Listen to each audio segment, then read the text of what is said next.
দুর্দান্ত স্বাদের আলু পটলের পাতলা মাছের ঝোলের রেসিপি শেয়ার করব। এইভাবে বানালে গরম ভাতের সাথে আর কিচ্ছু লাগবে না, এক মাছের ঝোল দিয়েই একদম এক থালা ভাত খেয়ে উঠবেন। তো এই রেসিপির জন্য আমি আজকে কাতলা মাছ নিয়েছি। কাতলা মাছ ভালোভাবে ধুয়ে পরিষ্কার করে জল ঝরিয়ে নেওয়া আছে। এখন ওর মধ্যে দিয়ে দিলাম পরিমাণ মতো লবণ, হাফ চামচ হলুদ গুঁড়ো। হলুদ আর লবণ দিয়ে মাছগুলোকে খুব ভালো করে মাখিয়ে 5 মিনিট রেখে দেবো। তারপরে কিন্তু রান্নাটা শুরু করব। 5 মিনিট পর কড়াইয়ে সর্ষের তেল খুব ভালো করে গরম করে নিয়েছি। তো প্রথমে তেলের মধ্যে পটলগুলো ভেজে নিচ্ছি। পটল অর্ধেক করে কেটে নিয়েছি অল্প অল্প খোসা রেখে।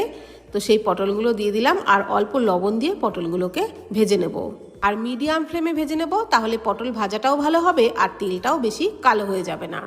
পটল ভাজতে ভাজতে এখানে আমি একটা মিডিয়াম সাইজের টমেটো অর্ধেক করে কেটে নিয়েছি আর 1 ইঞ্চ মতো আদা নিয়েছি। তো প্রথমে আদাটাকে গ্রেট করে নিচ্ছি। যেহেতু মশলা বাটাবাটির কোনো ঝামেলা নেই, সেই জন্য একটা ছোট গ্রেটারের মধ্যেই সব কিছু গ্রেট করে নিচ্ছি। তো এরকম একটা ছোট গ্রেটার থাকলে কিন্তু কাজটা করতে খুবই সুবিধা হয়। ঝটপট এরকম একটু আদা টমেটো এগুলো গ্রেট করে নিয়েই রান্নাটা করা যায়। আর পটল ভাজা হতে হতেই কিন্তু আমি এগুলো গ্রেট করে নিয়েছি। এদিকে পটলও বেশ লালচে করে ভেজে নেওয়া হয়ে গেছে। ওগুলো গ্রেট করতে করতেই কিন্তু পটলটা ভাজা হয়ে গেছে। তো পটল তুলে নিলাম আর পটল তুলে নেওয়ার পর ওই তেলের মধ্যেই ভেজে নিচ্ছি মাছ। মাছগুলোকে একটু উল্টে পাল্টে লালচে করেই ভেজে নেব, তবে কিন্তু ঝোলের স্বাদটা দারুণ হবে। আর পুরো রান্নাটাই সর্ষের তেলেই কিন্তু করব, তবেই মাছের ঝোলের স্বাদটা বেশি ভালো হবে।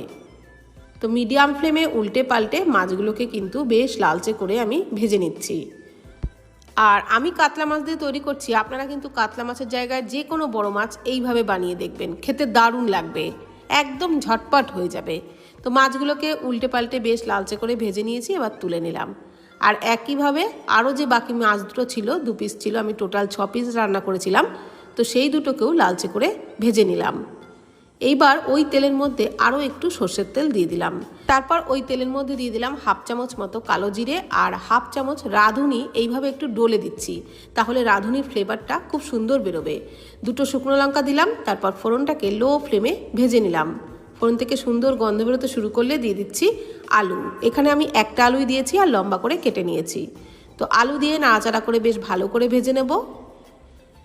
আলু কিন্তু একটু লালচে করে ভেজে নিতে হবে, তবেই কিন্তু খেতে দারুণ লাগবে। তো আলু এরকম লালচে হয়ে গেলে দিয়ে দিচ্ছি গ্রেট করা আদা আর টমেটো।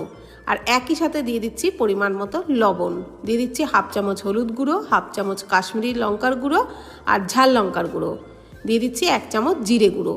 অল্প পরিমাণে জল দিয়ে সমস্ত মশলা বেশ ভালো করে কষিয়ে নেব।